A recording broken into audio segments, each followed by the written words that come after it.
যারা রাজনীতি করে অনেকদিন হলে এরা এরা হলো এলাকার উমার, কথা ঠিক কিনা? আমরা চাচ্ছি আমাদের বগুড়াকে অন্তত বিভাগের স্বার্থে এই বগুড়াতে ইসলামী হুকুমত কায়েম হোক।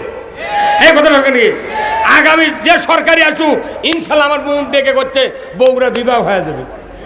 এখন যদি জায়গা দুগা কারু কেনা দরকার হয় কিনে নেবেন, বিভাগ হলে কোনো 100 কিনে পারবেন না।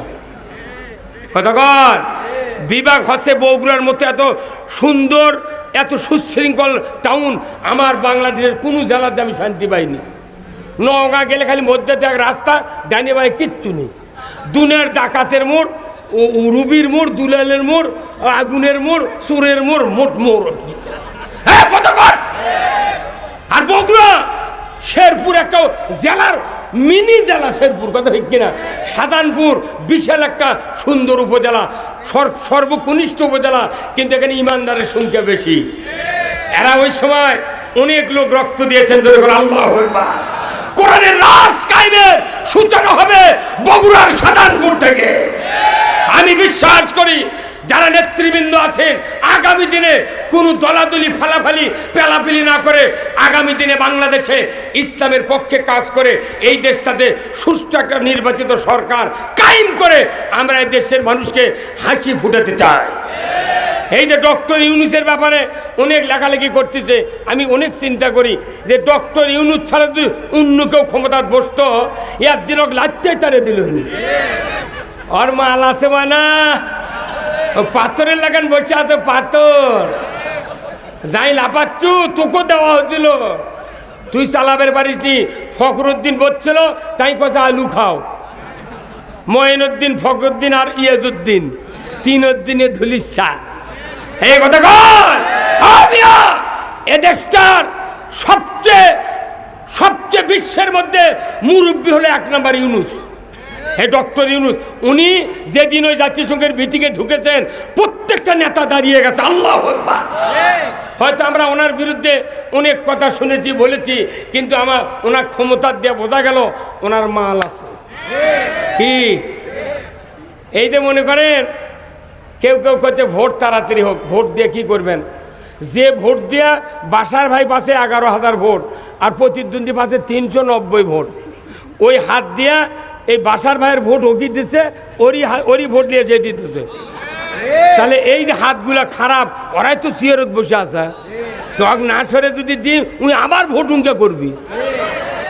আল্লাহ কোরআনে বলছেন, জ্ঞানের কথা শোনেন, আল্লাহ কোরআনে বলছেন যে আমি মাথার নামে আয়াত দিছি, ব্রেনের নামে দিছি, জিহ্বার নামে, দাঁতের নামে, মুখের নামে, নাকের নামে, কানের নামে, চোখের নামে, এরপরে আত্মা রুহুর নামে, এরপরে হাতের নামে, পায়ের নামে, প্রত্যেকটা অঙ্গের নামে কোরআনে আয়াত আছে, আছে না নাই?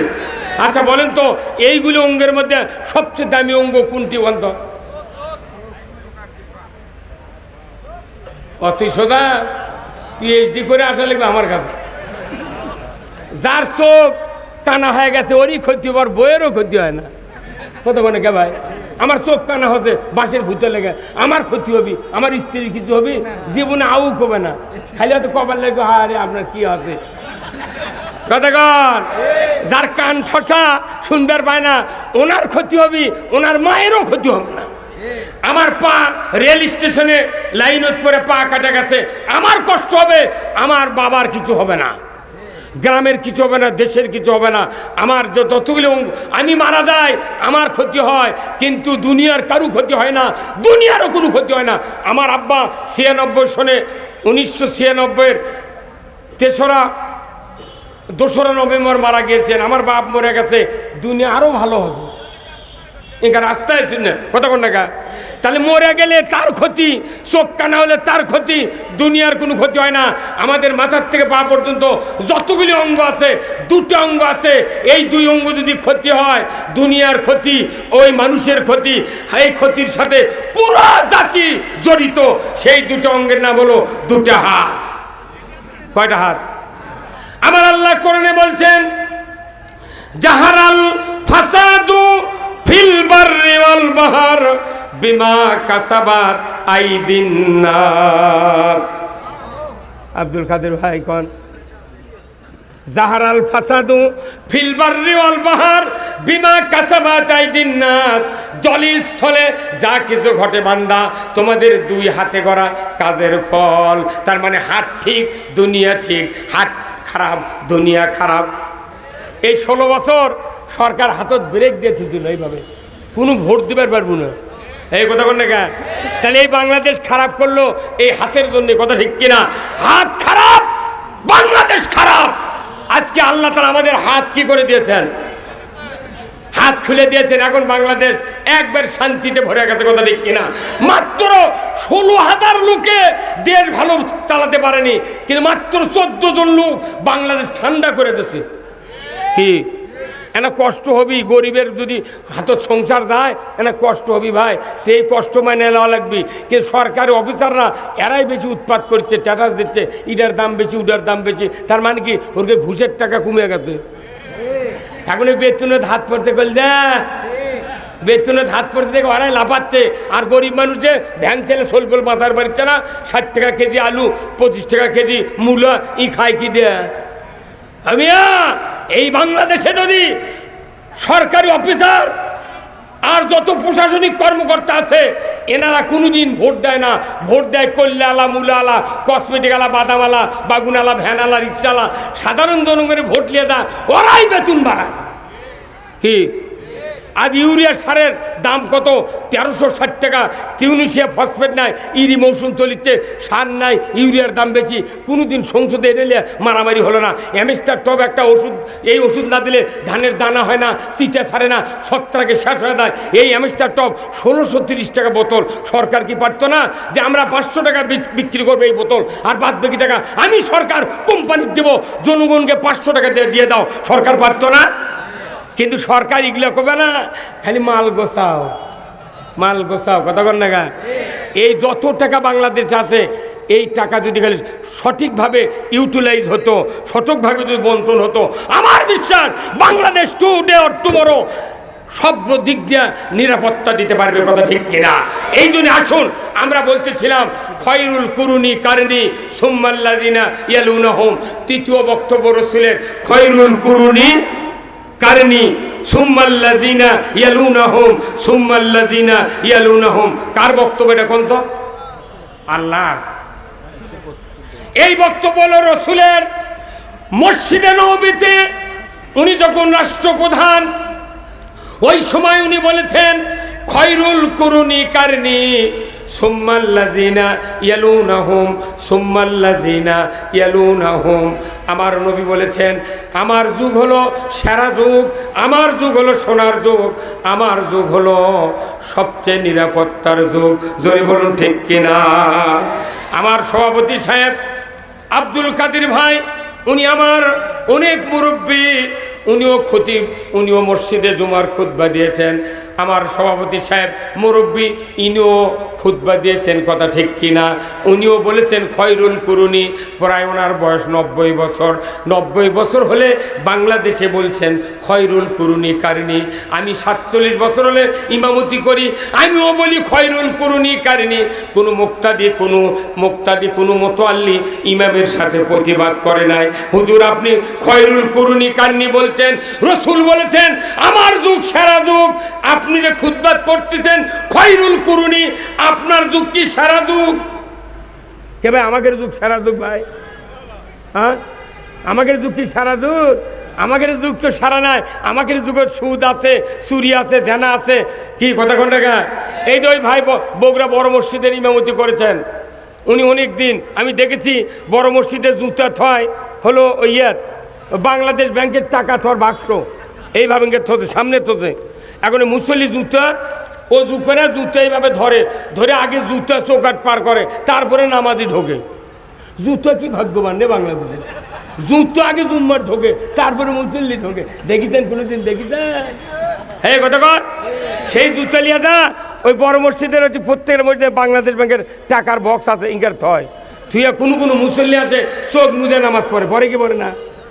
হ্যাঁ, উনি চোখ মুদে সেজদাত গেছে, ওটার সময় চোখ মেলে দেখে জুতো আছে নাকি। এই কতক্ষণ জুতা তাহলে বাংলাদেশের মানুষের নামাজও পড়া লাগবে, জুতো পাহারা দেওয়া লাগবে। কতক্ষণ চুরি বন্ধের মতো একটা আইন বাংলাদেশের তাম মসজিদের ইমামগুলি যদি প্রতিবাদ দিত, শিক্ষা দিত, আমার দেশে যে কেউ ক্ষমতার যাক হাত কাটার আইন কায়েম করত। কিন্তু কোথায় হলো মুসলমান? এই জন্য খয়রুল কুরুনি কারণী, রসুলের যুগ ছিল সোনার যুগ, আমাদের যুগ কোনো সোনার যুগ নয়, এটা চোরের যুগ, লোহার যুগ। লোহা দিয়ে গুলি বানায় আর বকত গুলি করে। আর রসুলের যুগ ছিল সোনার যুগ। এই সোনার যুগ তৈরি হবে কি দিয়া? হুজুর আগামী শুক্রবারে এই সোনার যুগ কিভাবে নবী তৈরি করেছিলেন সেই বক্তব্য দিতে হবে। বলুন তো, রসুল ওই সময় মূর্খর সমাজে সোনার যুগ কি দিয়ে তৈরি করেছিলেন? জনগণ কি দিয়া? এই কোরআন দিয়া। মানে কি, মূর্খ মানুষরা ছিল কোরআনের আন্ডারে, আর এখন শিক্ষিত মানুষের আন্ডারে আছে কোরআন। ওরা সব জানে, পিএইচডি করেছে, এ পাস বিএ পাস, আর কি কোরআনের কথা জানে না ভাই। কিন্তু কিছু কয় না, এই কোরআনের আইন ওরকে সহ্য হয় না। কিন্তু জনগণ যদি সহ্য করে নেয়, এইবার একটা খেল করা সম্ভব। কতক্ষণ না একটা বার কোরআনের আইন আমরা দেখতে চাই বাংলাদেশে, দল মত নির্বিশেষে। কোরআনের আইন ছাড়া পৃথিবীতে নিরাপত্তা, সুশাসন, ন্যায় বিচার কোনোদিন সম্ভব নয়। 47 বছরের বক্তৃতা করি রে, হ্যাঁ হ্যাঁ মামলা দিয়া 14 বার জেলত তুলিছে। আবার জেলখানা ঢোকার সময় আমাকে কত হুজুর টুপি খোলেন কে? কত চুল এনা বড় আপনার, দেখি তো চুলের মধ্যে কিছু আছে নাকি। আমি কি করা লাগবে? টুপি খুললাম, তখন করছে এনা হাত দিয়ে বাড়ি দেন চুলত কে? কোথায় কাঁদার পুরো টুরো আছে নাকি দেখি। আমার বারে আমি 40 বছর আগে বিয়ে পড়াছি একজনার, আমি 201টা বিয়ে পড়াছি। বিয়ে করার 12 বছর আগে ইমামতি করি, 40 বছর আগে বিয়ে পড়াছি। ওই মানুষের একটা ব্যথা হতো, হুজুর উনি আবার 13 সালে আমার নামে মামলা দিতে। মনের দুঃখে বিয়ে না পড়ানোর সিদ্ধান্ত নিয়েছি। দেখি বিয়ে পড়াবো না, তোরা বউ পাস কেমনি, তোরকে সোল হয় কেমনি।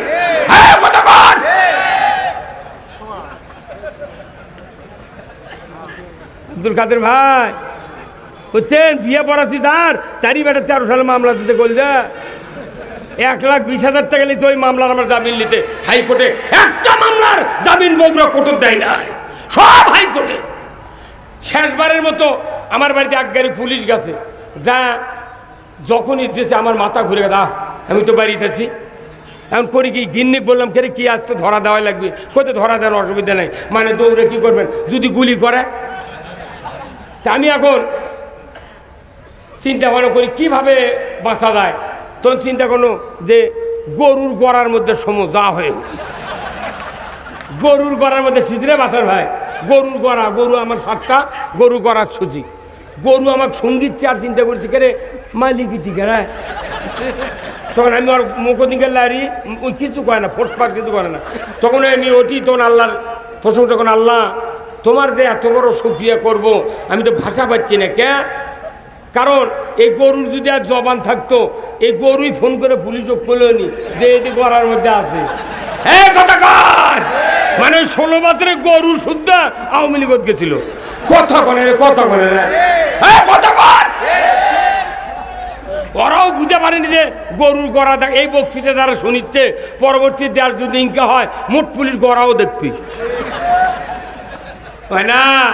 আমাকে মামলা দিয়ে শান্তি নাই, জেলখানার বিছনা থুয়াচ্ছি। আহা, এই বগুড়াতে 300-র মতো মাদ্রাসা, 450-র মতো মসজিদ আছে বগুড়া শহরে।